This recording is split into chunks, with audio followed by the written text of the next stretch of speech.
fiberglass hood for a 73 to 80 C10 truck. Now, the reason I'm doing this review is to help all of you out, because this hood with freight was a little over $700.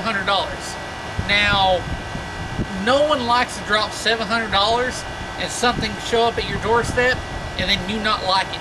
So we're going to review this and give you an up-close personal look at it, and then we're going to put it on the truck, give you a look at it. That way you can see if it's worth you dropping $700 on this hood. Now, if you're not already subscribed, go ahead and subscribe and keep up with our projects, and we got plenty more projects we're working on. Now, as you can see, this hood has a nice shiny coat on it, so you can put it on almost unpainted if you want. Now, this is the show series hood. As you can see, our lines and everything are pretty well nice.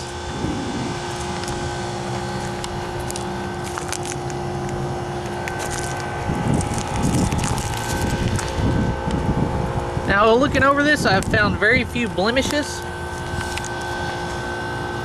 And this does have the 80 model little nice body line here.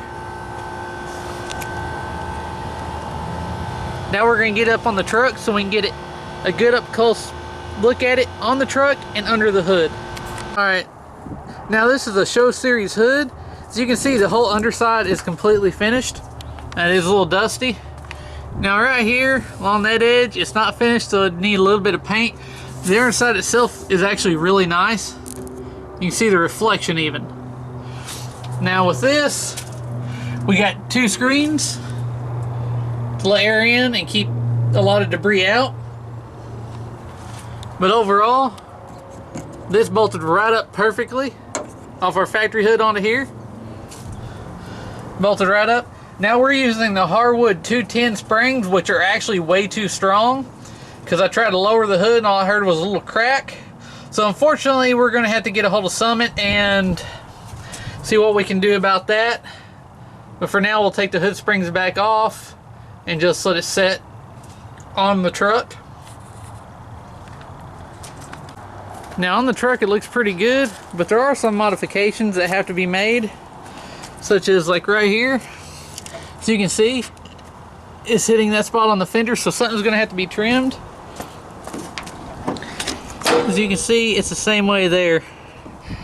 Even with it flush or close to flush, it's still got some interference with this little spot on the fender. So we're gonna have to trim that. Another thing I will try to show you is under here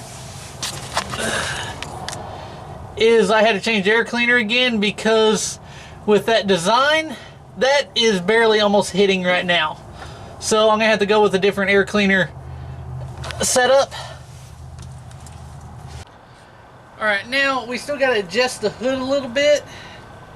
And as you saw, there's a little bit of interference. Once we get that adjusted, it'll be a little bit. The air cleaner combo, we're gonna have to come up with something new with it.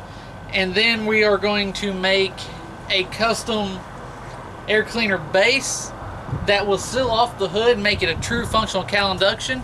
So subscribe and keep up with that, because that will be something we do in the future with this truck.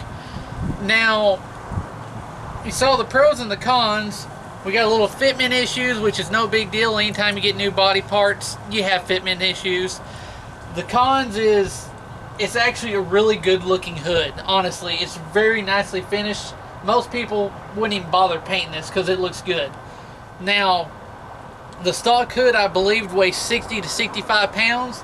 This hood weighed 35 pounds. So if you're looking for weight, you're losing about 30 pounds off your front end there. So that's a bonus. Now, hopefully this video helped you decide if you do want to drop the $700 on this hood or not. And that was the whole point of this video. Now, hopefully you like the information. And as always, thanks for watching.